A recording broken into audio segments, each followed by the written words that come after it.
আমরা যদি দেখি নিকট অতীতে দেশনেত্রী খালেদা জিয়া যখন দেশ পরিচালনার দায়িত্বে ছিলেন, শহীদ রাষ্ট্রপতি জিয়াউর রহমান এই যে আসার সময় দেখলাম যে বড় ধানের প্রস্তুতি চলছে। শহীদ জিয়া এই দেশের শাসনভার গ্রহণ করার আগে এখানে বড় ধান হতো? মুরব্বীরা আছে জানবেন, ইয়াং ছেলেপেলে যারা আছে তোমরা হয়তো জানবে না, কিন্তু মুরব্বীরা জানে হতো না। এটি শহীদ জিয়ার অবদান, অর্থাৎ ফসল বাড়তি ফসল শুরু হয়েছে। প্রিয় ভাই বোনরা, একইভাবে যদি আমরা দেখি তাহলে আমরা দেখব যে দেশনেত্রী খালেদা জিয়া যখন দেশ পরিচালনা করেছেন সেই সময় আমরা দেখেছি যে এই অঞ্চলের সবচাইতে বেশি সংখ্যক মানুষ দারিদ্র সীমা থেকে বেরিয়ে এসেছিল। কিন্তু বিগত 16 বছর ধরে আমরা দেখেছি যে আরও যতগুলো মানুষ দারিদ্র সীমা থেকে বেরিয়ে এসেছিল, তথাকথিত উন্নয়নের নামে লুটপাট হয়েছে, কিন্তু মানুষের ভাগ্য পরিবর্তনের জন্য সঠিক কোনো পদক্ষেপ গ্রহণ করা হয়নি। ফলে মানুষের কর্মসংস্থানের ব্যবস্থা হয়নি। ফলে নতুন সাধারণ মানুষের জীবনযাত্রা টিকে থাকার জন্য নতুন ব্যবসা বাণিজ্য, মিল, কলকারখানা কোনো কিছু এইখানে করা হয় নাই। প্রিয় ভাই বোনেরা, এই এলাকায় একটু আগে আমি আবু সাইদের বাড়ি থেকে আসলাম। আমি নিজেও জানতাম না যে সেইখানেও পর্যন্ত কয়লা আছে। আমি জানতাম দিনাজপুরে কয়লা আছে, কিন্তু আজ আমি শুনলাম যে সেখানেও কয়লা আছে। এই কয়লা যদি আমরা উত্তোলন করতে পারি, এই কয়লা দিয়ে আমরা অনেক কিছুর পরিবর্তন করতে পারবো। প্রিয় ভাই বোনেরা, আমরা সবাই জানি এই অঞ্চল হচ্ছে কৃষি প্রধান অঞ্চল। এই দেশের এই এলাকার ম্যাক্সিমাম মানুষ কৃষি কাজের সাথে জড়িত, এবং সেজন্যই আমরা দেখেছি যে বিগত 16 বছর যাবৎ সমাজের সব শ্রেণী পেশার মানুষের সাথে সাথে আমাদের কৃষক ভাইরাও কিভাবে অত্যাচার নির্যাতনের শিকার হয়েছে, কিভাবে কৃষিজাত পণ্যদ্রব্যের দাম মূল্য বৃদ্ধি হওয়ার ফলে কৃষকদেরকে বিভিন্ন সময় কষ্টের সম্মুখীন হতে হয়েছে। এবং সেই কারণেই আমরা হিসাব নিকাশ করে আমরা সিদ্ধান্ত নিয়েছি যে আগামী 12 তারিখে ইনশাল্লাহ ধানের শীষ সরকার গঠন করলে আল্লাহর রহমতে আপনাদের সমর্থন নিয়ে এই মুহূর্তে যাদের কৃষি ঋণ 10,000 টাকা পর্যন্ত আছে, আমরা সেই কৃষি ঋণ সুদ সহ ইনশাল্লাহ মওকুফ করব। সমগ্র বাংলাদেশে কৃষকদের 10,000 টাকা পর্যন্ত কৃষি ঋণ সুদ সহ ইনশাল্লাহ আমরা মওকুফ করব। প্রিয় ভাই বোনেরা, শুধু তাই নয়, এই এলাকার মানুষ স্বাভাবিকভাবে কষ্টে থাকার কারণে অনেক মানুষ আছে যারা বিভিন্ন সময় রেজিস্টার বিভিন্ন এনজিও থেকে ছোট ছোট ক্ষুদ্র ঋণ গ্রহণ করে থাকে না?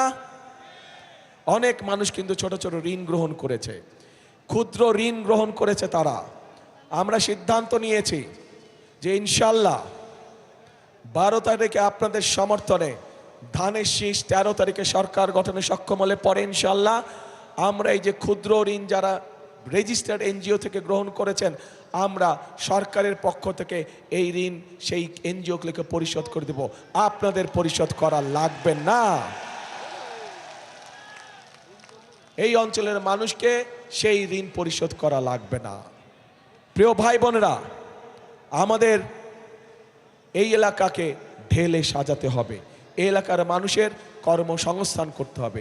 এই এলাকায় প্রাকৃতিক সম্পদ যেরকম আছে, এই এলাকায় একই সাথে সবচেয়ে বড় সম্পদ কৃষি আছে।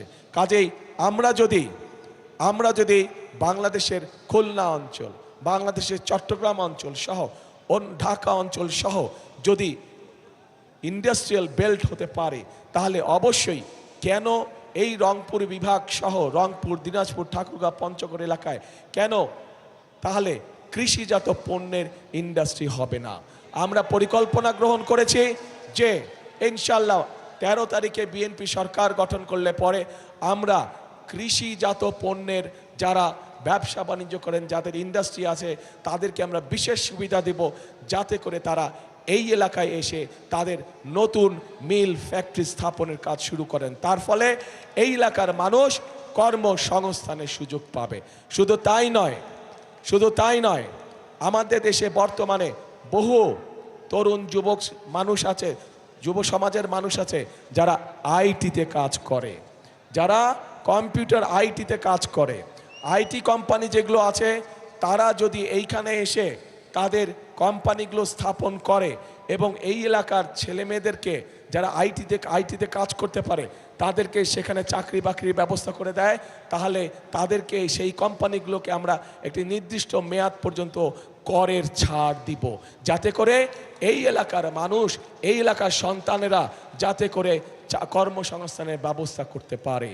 প্রিয় ভাই বোনেরা, আমরা যদি এই কাজগুলো করতে পারি, এই কাজগুলো করার মাধ্যমে আমরা আবু সাইদের স্বপ্নের একটি অংশ, তার আত্মত্যাগের একটি অংশ আমরা পূরণ করতে পারবো। কিন্তু বড় যেই অংশটি রয়ে যাবে বাকি, সেটা হচ্ছে এই দেশের মানুষের রাজনৈতিক অধিকারকে ফিরিয়ে আনা। ঠিক, এই দেশের মানুষের অধিকারকে যদি ফিরিয়ে আনতে হয় তাহলে আমরা একা পারবো না। কারণ 2024 সালে 5ই আগস্ট যে পরিবর্তন হয়েছিল, সেই পরিবর্তনের কোনো রাজনৈতিক দলের দ্বারা হয় নাই, কোনো নির্দিষ্ট কোনো রাজনৈতিক দলের দ্বারা হয় নাই। সেই পরিবর্তনে এই দেশের সকল ধরনের মানুষ, শ্রেণী পেশা নির্বিশেষে সকল মানুষ অংশগ্রহণ করেছিল বলেই সেদিন সেই পরিবর্তন সূচিত হয়েছিল। এবং এই পরিবর্তনকে যদি ধরে রাখতে হয় তাহলে প্রিয় ভাই বোনেরা, উপস্থিত প্রিয় ভাই বোনেরা, আপনারা সহ বাংলাদেশের জনগণকে সামনের কাতারে এসে দাঁড়াতে হবে। এবং সামনের কাতারে এসে দাঁড়ানোর অর্থ হচ্ছে একটি নিয়মতান্ত্রিক উপায়, একটি নিয়মতান্ত্রিক পন্থায় আমাদেরকে গণতান্ত্রিক যাত্রা শুরু করতে হবে, যা দেশের আইন অনুযায়ী, সংবিধান অনুযায়ী আগামী 12 তারিখে যে নির্বাচনটি অনুষ্ঠিত হচ্ছে, সেই নির্বাচনে আপনাদেরকে বেরিয়ে আসতে হবে ঘর থেকে। সেই নির্বাচনে ঘর থেকে বেরিয়ে এসে আপনাদেরকে আপনাদের অধিকার প্রয়োগ করতে হবে। এবং এই অধিকার প্রয়োগ করার মাধ্যমেই আপনারা সঠিক ব্যক্তিদেরকে নির্বাচিত করবেন, যারা আপনাদের এই এলাকার উন্নয়নের জন্য কাজ করবে। প্রিয় ভাই বোনেরা, আমাদের দেশের জনসংখ্যার অর্ধেক হচ্ছে নারী। এই অর্ধেক নারী সমাজকে আমরা যদি পিছনে ফেলে রাখি, সাথে না নেই, তাদেরকে যদি অর্থনীতির অংশে পরিণত না করি, তাহলে কোনোভাবেই দেশকে সামনে এগিয়ে নিয়ে যাওয়া সম্ভব নয়। সম্ভব হবে? হবে না। এবং এই নারী সমাজকে অর্থনৈতিকভাবে ধীরে ধীরে স্বাবলম্বী করে গড়ে তোলার জন্য আমরা একটি কার্ড তাদের ঘরে ঘরে পৌঁছে দিতে চাই। প্রত্যেক গৃহিণী বা প্রত্যেক মায়ের কাছে আমরা ফ্যামিলি কার্ড নামে একটি কার্ড পৌঁছে দিতে চাই, যেই কার্ডের মাধ্যমে আমরা প্রত্যেকটি পরিবারকে, এটি কোনো দলমত না, দলমত নির্বিশেষে সকল মা, সকল গৃহিণী এই কার্ডটি পাবে। এই কার্ডের মাধ্যমে আমরা তাদেরকে, তাদের হাতে, সেই মায়েদের হাতে, সেই গৃহিণীদের হাতে প্রতি মাসে আমরা একটি সহযোগিতা পৌঁছে দিতে চাই, যার মাধ্যমে তারা ধীরে ধীরে স্বাবলম্বী হয়ে উঠতে পারে। ধীরে ধীরে অর্থনীতির উপরে তাদের একটি নিয়ন্ত্রণ প্রতিষ্ঠিত হতে পারে, যার মাধ্যমে তারা ব্যবসা বাণিজ্য, সন্তানের লেখাপড়া, সন্তানের স্বাস্থ্য, সকল কিছু নিজের মতন করে দেখভাল করতে পারে। প্রিয় ভাই বোনেরা, শুধু মা বোনদের জন্য নয়, শুধু তরুণ সমাজের সদস্য বা যুব সমাজের সদস্যের কর্মসংস্থানের ব্যবস্থা নয়। আমি একটু আগে কৃষক ভাইদের 10,000 টাকা পর্যন্ত কৃষি ঋণ মওকুফ করার কথা বলেছি। এটার পাশাপাশি আমরা আরেকটি কাজ করতে চাই, সেটি হচ্ছে আমরা প্রত্যেক কৃষক ভাইয়ের হাতে, মাদের কাছে বা গৃহিণীদের কাছে যেমন ফ্যামিলি কার্ড পৌঁছে দেব, ঠিক কৃষক ভাইদের কাছে আমরা একইভাবে কৃষি কার্ড নামক একটি কৃষি কার্ড পৌঁছে দিতে চাই। 10,000 টাকা কৃষি লোন যেটা, ওটা তো মওকুফ করবই, এই কৃষি কার্ডও পৌঁছে দিতে চাই। কারণ এই কৃষি কার্ডের মাধ্যমে, ফ্যামিলি কার্ডের মাধ্যমে মাদের হাতে, গৃহিণীদের হাতে যেরকম একটি সহযোগিতা পৌঁছাবো, কৃষক কার্ডের মাধ্যমে আমরা কৃষক ভাইদের কাছে তাদের জমি অনুযায়ী আমরা অন্তত একটি ফসলের সম্পূর্ণ বীজ, সার, কীটনাশক তাদের হাতে তুলে দিতে চাই, যাতে করে তাদের নিজেদের উপর অর্থনৈতিক চাপ একটু হলেও যাতে কমে এবং ধীরে ধীরে যাতে আমাদের কৃষক ভাইরা আস্তে আস্তে অর্থনৈতিকভাবে স্বাবলম্বী হয়ে উঠতে পারে। প্রিয় ভাই বোনেরা, এখন এই পরিকল্পনাগুলোকে যদি বাস্তবায়ন করতে হয়, আমরা তো বাস্তবায়ন করব আল্লাহর রহমতে। আপনাদের সমর্থন নিয়ে আমরা সরকার গঠন করলে আমরা একটা পরিকল্পনা বাস্তবায়ন করব, কিন্তু সেই পরিকল্পনা বাস্তবায়নে আপনাদের সাহায্য ছাড়া তো করতে পারবো না। আমাদের সংক্ষেপে আমাদের পরিকল্পনা কয়েকটি পরিকল্পনার কথা আপনাদের সামনে তুলে ধরেছি। এখন আমি আপনাদের কাছে জানতে চাই, আমার জানতে ইচ্ছা করছে, আমাদের পরিকল্পনাটা বললাম, প্রিয় ভাই বোনেরা, আপনাদের পরিকল্পনাটা কি? হ্যাঁ, শুনি না। আরে ভাই, শুনি না তো। আবার একটু জোরে বললে শুনে। রাইট, ধানের শীষ। কবে? হ্যাঁ, কবে? 12 তারিখ। কখন যাবেন? কখন যাবেন? একদম ফজরের ওয়াক্তে গিয়ে ফজরের সময় ওখানে জামাত আদায় করতে হবে, যাতে করে ওই 16 বছর যেমন নিশিরাতের নির্বাচন হয়েছিল, আমরা এবার আর করতে দেব না। 16 বছর যখন আমুর নির্বাচন হয়েছিল, আমরা এবার করতে দেব না। এবার হচ্ছে জনগণের পালা। জনগণ এবার সিদ্ধান্ত নেবে তারা কি করবে। কাজেই জনগণ, সকল মুসলমান, হিন্দু, বৌদ্ধ, খ্রিস্টান, যে যেখানে আছেন, সকল ধরনের মানুষ যারা ভোটার, প্রত্যেকে ভোরবেলায় গিয়ে ভোট কেন্দ্রের সামনে লাইন দিয়ে দাঁড়াতে হবে, যাতে করে কেউ কোনো ষড়যন্ত্র করতে না পারে। সতর্ক থাকতে হবে। প্রিয় ভাই বোনেরা, আরেকটি গুরুত্বপূর্ণ বিষয় আছে। আপনাদের নিশ্চয়ই মনে আছে, আজকে থেকে প্রায় 2.5 বছর আগে যখন স্বৈরাচার এই দেশের মানুষের কাঁধের উপরে চেপে বসেছিল, সেই সময় বিএনপি সংস্কার প্রস্তাব দিয়েছিল দেশের মানুষের সামনে। 31 দফা সংস্কার প্রস্তাব মনে আছে? অধিকার, অর্থনৈতিক অধিকার প্রতিষ্ঠার মাধ্যমে যেমন তাদের এই জীবন উৎসর্গকে আমরা মূল্যায়ন করতে পারবো, একইভাবে তাদের জীবন উৎসর্গকে মূল্যায়ন করতে হলে আমরা যে জুলাই সনদে স্বাক্ষর করেছি, সেই জুলাই সনদকেও আমাদের সম্মান করতে হবে।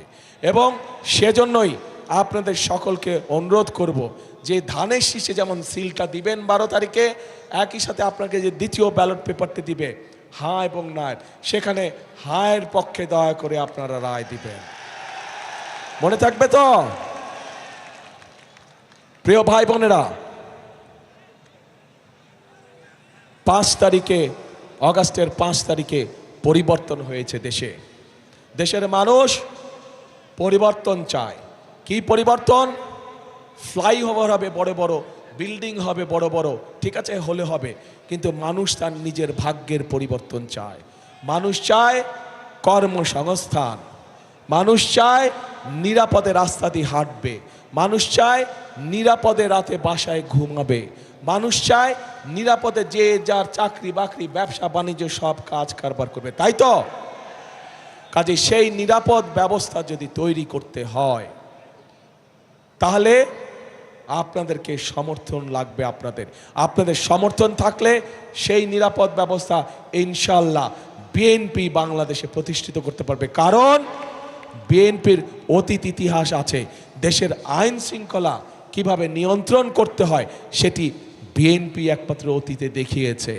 বিএনপি দেখিয়েছে বলেই, বিএনপির অভিজ্ঞতা আছে বলেই বিএনপির পক্ষেই সম্ভব একমাত্র দেশের আইন শৃঙ্খলাকে সঠিকভাবে, শক্তভাবে নিয়ন্ত্রণ করা এবং শক্তভাবে মানুষের নিরাপত্তা প্রদান করা।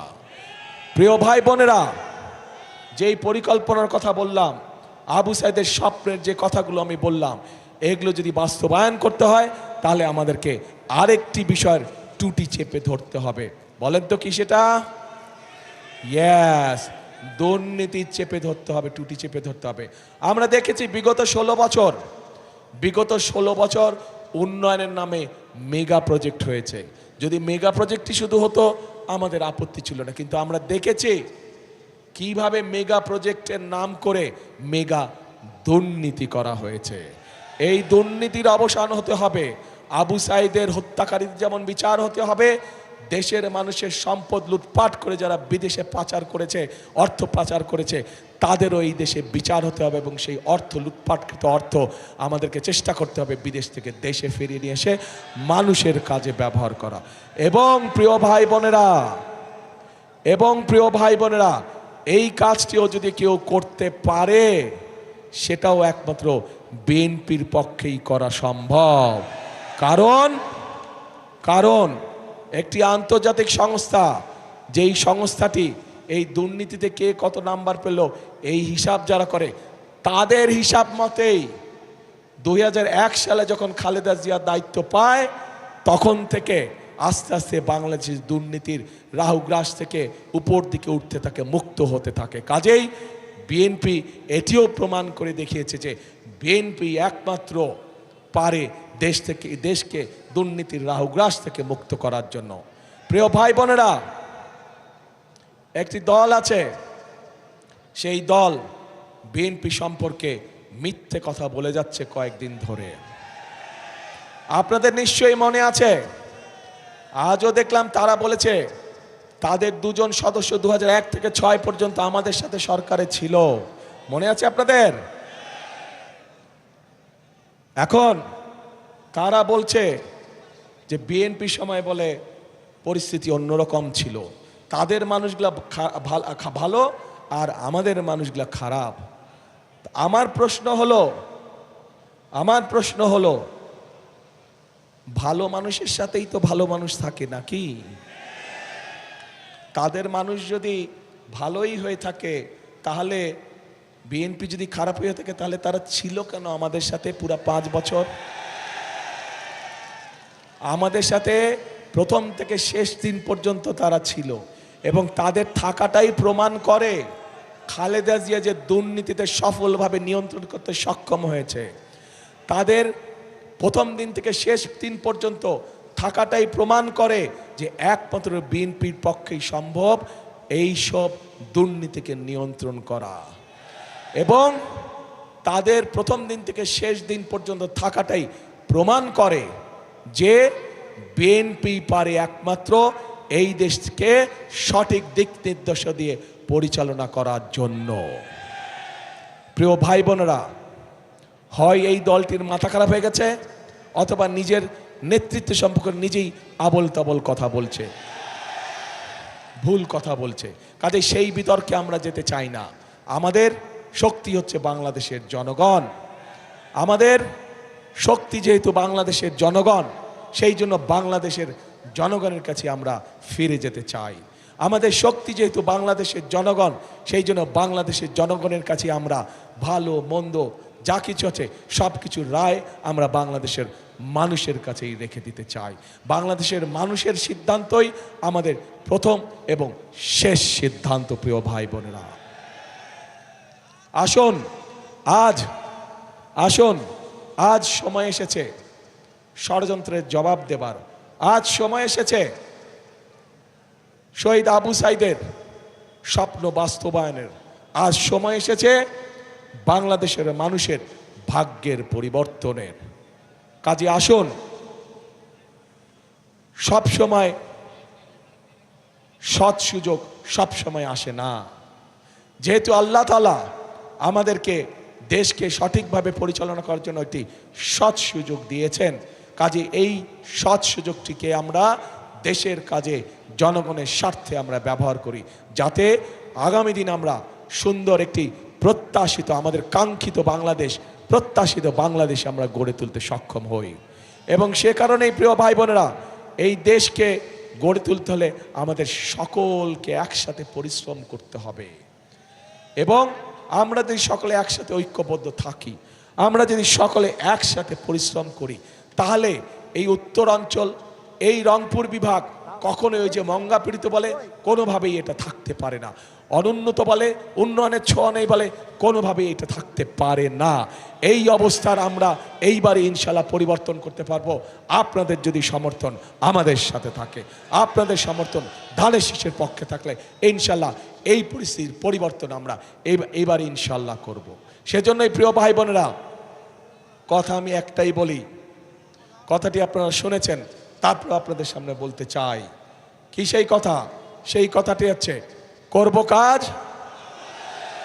কে করব কাজ? সবার আগে বাংলাদেশ। করব কাজ, গড়ব দেশ, সবার আগে বাংলাদেশ। বাংলাদেশ ভালো থাকলেই ইনশাল্লাহ মানুষ ভালো থাকবে। বাংলাদেশের মানুষের অধিকার প্রতিষ্ঠিত হলেই বাংলাদেশ ভালো থাকবে। প্রিয় ভাই বোনেরা, আসুন আজকের এই নির্বাচনী জনসভার শপথ হোক আমরা আবু সাইদের সেই কাঙ্ক্ষিত প্রত্যাশিত বাংলাদেশ গোড়ার কাজে ইনশাল্লাহ আগামী মাসের 13 তারিখ থেকে আমরা কাজে হাত দিব। এই হোক আজকের নির্বাচনী জনসভার প্রতিশ্রুতি। আল্লাহ হাফেজ। বাংলাদেশ জিন্দাবাদ, বাংলাদেশ জাতীয়তাবাদী দল জিন্দাবাদ।